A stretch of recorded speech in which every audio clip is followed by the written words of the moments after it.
सभापति महोदय, सदन physical responsibility and budget management amendment bill 2021 पर बात कर रहा है। मैं अभी बैठा बैठा सिरोही से आने वाले माननीय सदस्य का भाषण सुन रहा था। मैं सोच रहा था कि बिल के परव्यू में ये कुछ अपनी बात कहेंगे। विधायक दल की बैठक से आपने बात प्रारंभ की, नोटबंदी, GST, petrol diesel, fuel subsidy और केंद्र सरकार को कोसने की बात आपने कही। पर मैं एक बात जरूर कहूँगा, आप मेरे मित्र हैं, पर दिल के अरमा आंसुओं में बह गए। वो समय कभी नहीं आएगा जब आपको मैं वहाँ बैठा देखूंगा। सभापति महोदय, ये जो बिल आया है FRBM एक्ट बन गए, आपका नेता बनने का सपना कब पूरा होगा? सभापति महोदय, ये जो बिल आया है FRBM एक्ट, जो 2005 का मूल बिल अधिनियम है, इसके सेक्शन 6E के बाद में 6F एक नया सेक्शन इंसर्ट करने के लिए संशोधन सरकार लेकर आई है और उसमें लिखा है विद्युत क्षेत्रों में निष्पादन मानदंड, फिर बोल रहा हूं, विद्युत क्षेत्रों में निष्पादन मानदंड के आधार पर 2021-22 से 2024-25 तक की कालावधि के लिए सकल राज्य देशी उत्पाद, जिसको जीएसटी भी कहते हैं, का 0.5% अतिरिक्त उधार लिए जाने की अनुज्ञात करने के लिए प्रस्ताव सरकार लाई। सभापति महोदय, 2005 में राज्य सरकारें अंधाधुंध ऋण ले रही थी। राजकोषीय घाटा, फिजिकल डेफिसिट, रेवेन्यू डेफिसिट आगे बढ़ता जा रहा था। पूरे देश के अंदर सारी राज्य सरकारों को वित्तीय अनुशासन में लाने के लिए तत्कालीन सरकार एक एक्ट लेकर आई, FRBM एक्ट, जिसको इसी सदन के अंदर भारतीय जनता पार्टी के कालखंड में अंगीकार किया गया और उसमें इंडिकेटर निर्धारित किए गए, जिसकी चर्चा अभी सिरोही से आने वाले मान्य सदस्यों ने कही। FRBM एक्ट 2005 के सेक्शन 6(2) के अंदर ये इंडिकेटर तय किए गए कि राज्य का वित्तीय घाटा GSDP के 3% के दरमियान रहेगा। और मैं समझता हूं इसके साथ ही सभापति महोदय, मैं सदन का ध्यान, जब हमारा बजट सत्र था, सिरोही से आने वाले मान्य सदस्य, उस समय राज्य वित्त विधेयक 2021 हमने पारित किया। उस वित्त विधेयक के माध्यम से भी इसी सदन ने एक संशोधन प्रस्ताव पारित किया था। वो संशोधन प्रस्ताव था FRBM एक्ट में संशोधन का। आज हम FRBM एक्ट के सेक्शन 6E के बाद में 6F के नए सेक्शन को इंसर्ट करने के लिए संशोधन लेकर आए हैं। उस समय लेकर आए थे सेक्शन 6C में संशोधन। और संशोधन क्या था, मैं कोट करना चाहूंगा। ये वित्त विधेयक जो मैं लेकर आया हूं, इसके पृष्ठ 3 में यह संशोधन प्रस्तावित किया गया था कि 1 अप्रैल 2020 से प्रारंभ होने वाले 31 मार्च 2026 के साथ समय तक 6 वर्ष की कालावधि में सिरोही से आने वाले मान्य सदस्य अपने कुल बकाया ऋण का सकल राज्य देशी उत्पाद के 38.2% तक सीमित करेगा। ये संशोधन इस सदन ने पास किया, जिसमें सरकार ने कहा इस फाइनेंस बिल के माध्यम से कम आने वाले 6 साल तक 31 मार्च 2026, 1 अप्रैल 2020 से 31 मार्च 2026 तक हमारा GSDP का जो उत्पाद है, इसको 38.2 तक सीमित करेंगे और उसके पश्चात इस अनुपात को बनाए रखेंगे। ये मैं नहीं कह रहा, आपका FRBM एक्ट कह रहा है। और अध्यक्ष महोदय, मैं FRBM एक्ट के पृष्ठ 15 की ओर आपका ध्यान आकर्षित करना चाहूंगा। आपने बड़ी लंबी चौड़ी बात कही, पूर्ववर्ती सरकार को आपने कोसा, फिजिकल डेफिसिट को बढ़ाने की बात आपने कही, आपने केंद्र सरकार के पेट्रोल से लेकर सब्सिडी कम करने की बात कही। पर ये आपका एक्ट क्या कहता है? ये मेरे आंकड़े नहीं है, आपके राज्य का बकाया ऋण, क्योंकि मूल रूप से आज का प्रस्ताव है कि जो निर्धारित मापदंड है उससे 0.5% GSDP का अतिरिक्त ऋण विद्युत सुधार के निर्धारित मानदंडों के अनुसार सरकार लेना चाहती है, इसका प्रस्ताव रहे तो जीएसटीपी से आपका अनुपात, ये जो 2020-21 का बजट हमने नहीं रखा, आपने रखा, उसके बी में 33.12%। मतलब इन्होंने वादा किया कि हम राजस्थान की अर्थव्यवस्था में आमूल चूल परिवर्तन करेंगे और हम 33.12% पर जीएसटी और ऋण के अनुपात को रखेंगे। और आपकी आरी के आंकड़े जो इसमें लिखे हैं, ये क्या कहते हैं, ये बढ़कर हो गया 42.72%। काय का अध्यक्ष महोदय 38.5% की बात कर रहे हैं। मैं समझता हूं फिर आप इसने 21-22 में बी लेकर आए, उसमें 38.15 की आपने बात कही, क्योंकि पाबंदी है। अब आप मुझे बताओ, जो संशोधन आप लेकर आए हो उस संशोधन में आप 0.5% अतिरिक्त उधार की बात कर रहे हो। आपने तो सारे मापदंडों से पहले ही कई ऊंची छलांग लगा दी। अब यक्ष पर्सन ये है सभापति महोदय, आज सदन के अंदर जो अभी पेश हुआ है एफआरबीएम एक्ट में संशोधन, तो मुझे ये बता दें कि क्या आपके पास क्या मैकेनिज्म है। 0.5% आप ऋण और ले लोगे, पर आपके ऋण का जीएसटीपी का रेशियो पहले 42.72% पर पहुंच गया, उसको ठीक करने का आपके पास क्या प्रावधान है?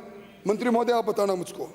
और मैं समझता हूं कि ये जीएसटीपी के 5% में ऋण लेने की बात आपके लिए बेईमानी इसलिए साबित होगी कि आप चाहे पिछली सरकार पर कितना ही आरोप लगाओ, आपके आंकड़े ये कह रहे हैं कि 2019-20 की आरी में राजस्थान पर 3,41,000 करोड़ का कर्जा था, 2020-21 की बी में 3,75 का, और आरी में आए तो 4,09,000 का। 2021-22 में आपने प्रपोज किया है कि 4,57,000 का करोड़ का कर्जा हमारे पर है 2021-22 के बजट एस्टिमेट।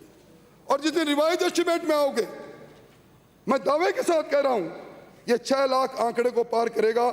मैं समझता हूं कि जिस जीएसटीपी की बात आप कर रहे हैं, जीएसटीपी में इसका अनुपात 3% की जो लिमिट तय की है राजस्व घाटे की, आज आपके किताब के आंकड़े ये कह रहे हैं कि 20-21 की आरी में 41,721 करोड़ का घाटा, यानी जीएसटीपी का 6.2% है। कहां 0.5% की बात करें? ये राजस्थान आर्थिक आपातकाल की ओर बढ़ चुका है। स्वास्थ्य मंत्री जी, आप मानो चाहे मत मानो, और मैं निवेदन करूं सभापति महोदय, ये आंकड़े इस बात को प्रमाणित करते हैं कि राजस्थान के अंदर जो जीएसटीपी के अंदर जो 2% की अतिरिक्त छूट देने की बात रखी, 5% तक अतिरिक्त ऋण की, और सभापति महोदय ये ऋण लिया जा रहा है, ये ऋण लिया जा रहा है एक additional borrowing space of 0.50 of GSDP link to performance power sector. आपकी किताब है, आपने हस्ताक्षर किए। 0.5% लोन लेने के लिए भारत सरकार के इस दस्तावेज पर मंत्री महोदय आपने हस्ताक्षर किए। ये दस्तावेज क्या कहता है? दस्तावेज ये कहता है कि डिस्कॉम का जितना घाटा है, मैं मुलायजा फरमाए सभापति महोदय, ये सारा घाटा 25-26 तक सरकार वहन करेगी। यानी 22-23 में जितना भी डिस्कॉम का घाटा होगा उसका 60%, 23-24 में 75%, 24-25 में 90% और 25-26 में 56, पूरा 100%। और आप में इसी में ये लिखा है, आपने दस्तखत किए कि आप reduction in cross subsidy, agriculture की सब्सिडी को आप कम करोगे, इंडस्ट्रियल की सब्सिडी को कम करोगे। वादा क्या किया आपने? 5 साल में किसान की विद्युत दर को नहीं बढ़ाएंगे। डॉक्यूमेंट का ये कागज, जिस कागज पर आपके अधिकारी दिल्ली के अंदर जाके दस्तखत करके आए हैं परफॉर्मेंस बेसिस पर, आपको एडिशनल बोरिंग मिल रही है, उसमें आप क्या क्या पर दस्तखत कराए? आपने यह भी कर दिया कि अब जो डिस्कॉम की सब्सिडी की राशि है हर 3 महीने में एडवांस में सरकार देगी। दोगे आप। और 2022-23 और 23-24 में 100% जितनी भी सब्सिडी है वो सरकार को एडवांस में डिस्कॉम्स को देनी पड़ेगी। ये दस्तखत इन्होंने किए हैं। और इसमें यह भी इन्होंने कह दिया कि जितनी भी सब्सिडी है वो डीबीटी के माध्यम से सीधा पेमेंट होगा। आपने ये भी कह दिया कि आप इसके अंदर प्राइवेटाइजेशन करोगे, विद्युत कंपनियों का वितरण का कार्य निजी हाथों में सौंपोगे 25 नंबर लेने के लिए। कोटा में केटीपीएल का आपने विरोध किया था ना। आज राजस्थान के अंदर आप वो गेट खोल रहे हो। मेरा आरोप है सरकार पर, आप दस्तखत करके आए हो कि राजस्थान में विद्युत वितरण कंपनियों का हम निजीकरण करेंगे। अगर मैं झूठ बोलूं तो ये किताब आपकी है, मेरी नहीं है। मैं समझता हूं सभापति महोदय, ये स्मार्ट प्रीपेड मीटर आपका क्या आपने लिखा है इसमें, प्रदेश में स्मार्ट प्रीपेड मीटर लगेंगे, मतलब पहले पैसा फिर बिजली। कौन से युग को प्रारंभ कर रहे हैं? आपने ये भी कहा कि 22-23 तक हम जो 1841 करोड़ रुपया तीनों डिस्कॉम का, गवर्नमेंट डिपार्टमेंट और लोकल बॉडीज का बाकी है, आप वो भी चुकाओगे। मतलब मैं समझता हूं AT and C loss, T and D loss को आप 15% पर करेंगे, रिडक्शन ऑफ क्रॉस सब्सिडी करेंगे आप पावर परचेज एग्रीमेंट जो पिछली बार कर दिया उससे बैकआउट नहीं होंगे आप एवरेज कॉस्ट ऑफ सप्लाई पर विद्युत उपलब्ध कराएंगे। सदन में जुम्मेवारी से कह रहा हूं, रतनगढ़ से आने वाले मान्य सदस्य, अब वो समय प्रारंभ हो जाएगा इस हस्ताक्षर के बाद जब डोमेस्टिक और किसान से मिलने वाली बिजली की सब्सिडी बंद करेंगे। ये किस प्रकार का क्या बिल लेकर, मतलब आप एफआरबीएम एक्ट में, मतलब आप एफआरबीएम एक्ट में 0.5% ऋण लेने की एडिशनल इस अनुमति के नाम पर पावर सेक्टर के रिफॉर्म्स के नाम पर ली और क्या क्या दस्तखत कर दिए। मंत्री महोदय, मैं आपका सम्मान करता हूं, परंतु आपको ये बलि का बकरा क्यों बनाते हैं? क्योंकि आपकी वो अदा, वो चिर परिचित अदा, मेरे बैठते ही होगा, इसमें भी दम नहीं। आपको लंबा भाषण करना इसलिए आपने ये कह दिया, पर मैं निवेदन करना चाहूंगा कि आज हालात क्या है। सभापति महोदय, विद्युत कंपनियां का घाटा 88,000 करोड़ को पार कर गया, ये माननीय विद्युत मंत्री ने अपने स्टेटमेंट में कहा, और उसके अंदर विद्युत उत्पादन कंपनियों का घाटा जोड़ लें 25,000 करोड़ का शॉर्ट लोन और 24,600 करोड़ का लॉन्ग टर्म लोन, तो मंत्री जी दोनों जोड़, बाकी में मैं जानता हूं मैथमेटिक्स में फिर सप्लीमेंट्री आती रहती है, उसमें क्या है, पर 49,600 करोड़ रुपए होते हैं, 49,600 करोड़ रुपए। और आप तो कभी पढ़ाई करके पास हुई नहीं। सभापति महोदय, इससे गंभीर आरोप इस सदन में मेरे पर नहीं लग सकता। मैं मेधावी छात्र,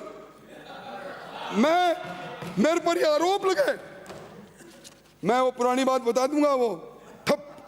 तो अध्यक्ष महोदय, मैं कह रहा था 24,000 के बॉन्ड अभी मैच्योरिटी पर आ रहे हैं। फिर क्या होगा? नहीं, बात पुरानी निकलेगी तो बहुत दूर तलक जाएगी। एक रोज अलग से पुरानी बातों पे बहस हो जाए। मैं निवेदन कर रहा था, नहीं, पुरानी वाली वो राजस्थान यूनिवर्सिटी वाली क्या? ये पुरानी बातों की बात कर रहे हैं। अगर पुरानी बातों के डॉक्यूमेंट मेरे पास पड़े हैं अभी भी, अगर वो आ जाए ना, पता नहीं क्या से क्या भूचाल आ जाएगा राजनीति में। चलो आप तो ले आना बिराजवा। अध्यक्ष महोदय, मैं ये कह रहा था, सभापति महोदय, ये राजस्थान यूनिवर्सिटी,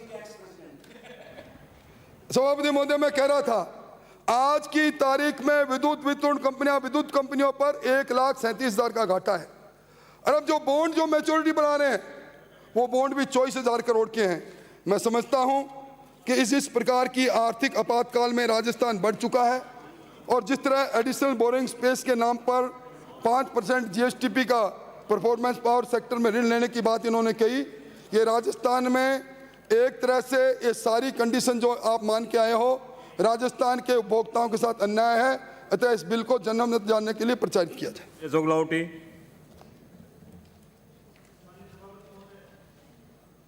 समय का ध्यान रखेंगे। एफआरबीएम एक्ट संशोधन विधेयक 2021। सभापति महोदय, कहने को तो मंत्री महोदय यही कहेंगे कि बिल में केवल एफआरबीएम एक्ट में कोविड महामारी के कारण 21-22 से लेकर 24-25 तक